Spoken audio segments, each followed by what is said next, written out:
대략 3년 전에 혼자 바르셀로나로 10일 정도 여행을 간 적이 있습니다. 바르셀로나에는 바르셀로네타라는 해변가가 있는데 여행 일정 중 3일 정도는 그 해변가에서 달리기를 했었죠. 그때 조금 놀랐었던 건 관광도시에서도 달리기를 하는 사람들이 꽤 많았다는 것과 그 많은 사람들 중 동양인은 저 하나밖에 없었다라는 것이죠. 그때 서양에 있는 국가들은 우리나라보다 훨씬 더 달리기가 활성화되었구나 라는 것을 알게 되었고, 우리나라 사람들도 달리기에 많이 참여할 수 있는 캠페인 같은 것이 필요할 것이다 라는 생각이 들었고, 제가 학부생 시절 운동생리학 시간에 배웠던 달리기를 했을 때 우리 몸에 나타나는 이점들을 쭉 나열하는 영상을 만들어서 3분 운동과학에 올려보자 라는 생각이 문득 떠올랐습니다. 한국에 돌아온 후 달리기 관련 서적 몇 가지를 찾아봤는데, 제가 체육대학에서 배웠던 이점들 외에 뇌 건강에 엄청난 이득을 준다는 서적들을 만나게 되었고, 달리기를 하면 편도체의 활성도가 떨어지고 그로 인해 스트레스 호르몬인 코르티솔 수치가 감소되어 만성 스트레스에서 벗어나는 데 도움이 되며 해마의 기능이 좋아지고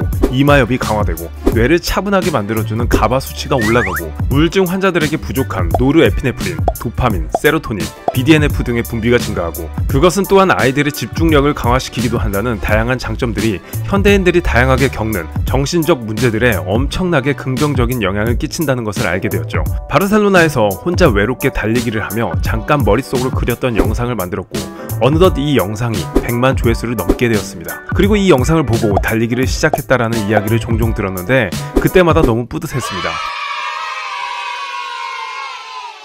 하지만 부작용도 많았습니다. 생각보다 무릎에 통증을 호소하는 분들이 많아졌다는 것이죠.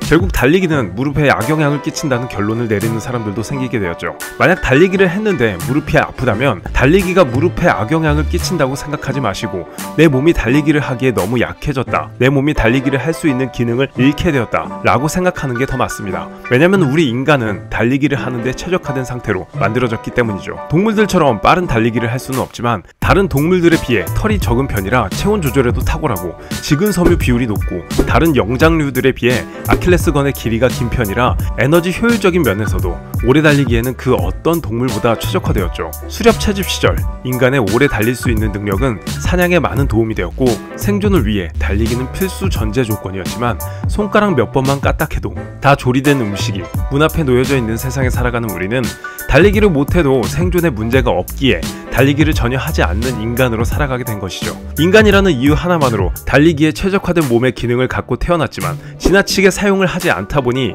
그 기능을 점점 잃게 되고, 그런 몸 상태에서 달리기를 새롭게 시도하려고 하니 하지 근육에서 충격 흡수를 담당하는 다양한 구조물들과 근육들이 그 역할을 제대로 하지 못해 그 충격은 바로 무릎이나 허리로 전달되고 부상으로까지 이어지게 되는 것이죠. 그래서 우리는 달리기를 도전하기 전 달리기를 할 수 있는 몸을 먼저 만들어야 합니다. 일단 우리가 달리기를 통해서 얻을 수 있는 장점들은 빠른 걷기를 통해서도 얻을 수 있습니다. 오히려 심폐 능력이 너무 떨어지는 사람들은 무턱대고 달리기를 할 경우 자신의 지방 에너지 사용 능력이 너무 떨어져 달리기를 10분도 채 하지 못하고 지쳐 떨어지는 경우가 많습니다. 지방 에너지 사용 능력이 부족한 사람들은 탄수화물을 에너지로 사용하는 에너지 시스템이 돌아가게 되고, 이는 부산물로 우리 몸에 피로물질이 쌓이게 되는데, 운동 초보자들은 그 피로물질을 에너지로 전환하는 능력이 상대적으로 떨어져 금방 지치게 되는 것이죠. 그러한 사람들은 빠르게 걷는 파워워킹을 통해서 1차적인 유산소성 대사 능력을 길러주어야 합니다.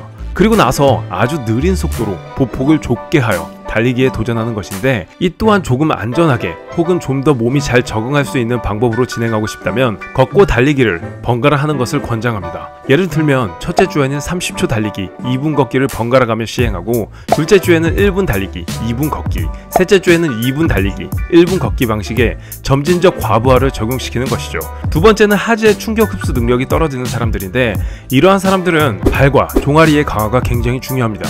정확히 말하자면 발바닥에서 아킬레스건, 종아리로 연결되어 있는 이 구조물들이 충분한 충격 흡수를 할 수 있는 기능을 갖춰야 한다는 것이죠. 이 구조물들이 탄성 에너지를 잘 저장하고 잘 사용하는 기능을 갖게 되었을 때 충격 흡수는 물론이고 탄성 에너지를 이용하는 능력이 좋아져 실제로 내가 만들어내는 에너지를 절약하게 되어 더 오랫동안 달릴 수 있고 더 좋은 퍼포먼스를 낼 수 있는 엄청난 기능을 갖게 되는 것입니다.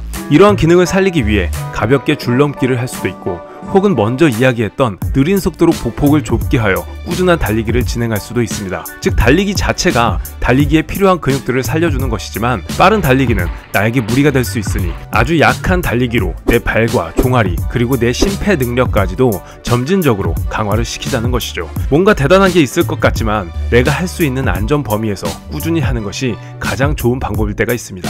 욕심 부리지 말고 조급하지 말고 천천히 건강한 달리기를 하시길 바랍니다. 3분 운동과학이었습니다.